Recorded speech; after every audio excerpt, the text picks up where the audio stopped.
Assalamualaikum warahmatullahi wabarakatuh. Saya Ahmad Nyamil Al-Fasyani. Di sini saya akan memaparkan pokok mendeskripsikan filsafat empirisme. Empirisme adalah suatu doktrin filsafat yang menekankan peranan pengalaman dalam memperoleh pengetahuan dan mengecilkan peranan akal. Empirisme secara etimologis berasal dari kata bahasa Inggris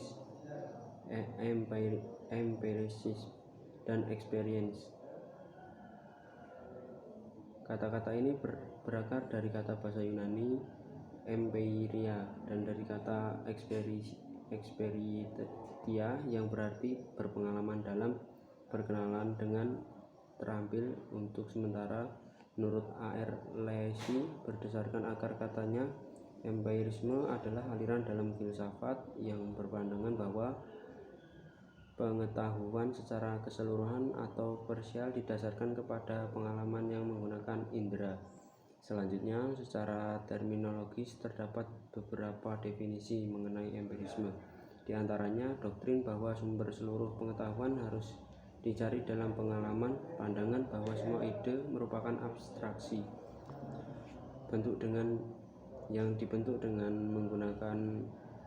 menggabungkan apa yang dialami pengalaman indrawi adalah satu-satunya sumber pengetahuan dan bukan akal. Menurut aliran ini adalah tidak mungkin untuk mencari pengetahuan mutlak dan mencakup semua segi, apalagi bila di dekat kita terdapat kekuatan yang dapat dikuasai untuk meningkatkan pengetahuan manusia, yang meskipun bersifat lebih lambat namun lebih dapat diandalkan. Kaum empir cukup puas dengan mengembangkan sebuah sistem pengetahuan yang mempunyai peluang besar untuk benar, meskipun kepastian mutlak tidak akan pernah dapat dijamin. Kaum empiris memegang teguh pendapat bahwa pengetahuan manusia dapat diperoleh lewat pengalaman. Jika kita sudah berusaha untuk meyakinkan seorang empiris bahwa sesuatu itu ada, dia akan berkata, "Tunjukkan hal itu kepada saya." Dalam persoalan mengenai fakta, maka dia harus diyakinkan oleh pengalaman mandirinya. Pertama, dia minta kita untuk menjelaskan bagaimana kita dapat sampai kepada kesimpulan tersebut. Jika kemudian kita mengatakan bahwa kita melihat harimau tersebut di dalam kamar mandi, baru kaum empiris akan mau mendengar laporan mengenai pengalaman kita. Namun dia hanya akan menerima hal tersebut jika dia atau orang lain dapat memeriksa kebenaran yang kita ajukan dengan jalan melihat harimau itu dengan mata kepalanya sendiri.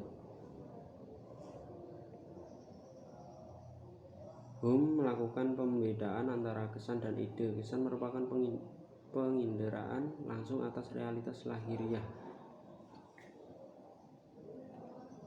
sementara ide adalah ingatan atas kesan-kesan. Menurutnya, kesan selalu muncul lebih dahulu, sementara ide sebagai pengalaman langsung tidak dapat diragukan. Dengan kata lain, karena ide merupakan ingatan atas kesan-kesan, maka isi kompleks sebuah ide sederhana merupakan perpanjangan dari kesan sederhana. Begitu pula ide kompleks merupakan kelanjutan dari kesan kompleks, tapi dari ide kompleks dapat diturunkan menjadi ide sederhana. Pikiran kita menurut Hume bekerja berdasarkan 3 prinsip bertautan ide. Pertama, prinsip kemiripan, yaitu mencari kemiripan antara apa yang ada di benak kita dengan kenyataan di luar. Kedua, prinsip kedekatan, yaitu kalau kita memikirkan sebuah rumah, maka berdasarkan prinsip kedekatan kita juga berpikir tentang adanya jendela, pintu, atap, perabot sesuai dengan gambaran rumah yang kita dapatkan lewat pengalaman indrawi sebelumnya. Ketiga, prinsip sebab akibat, yaitu jika kita memikirkan luka, kita pasti memikirkan rasa sakit yang diakibatkannya.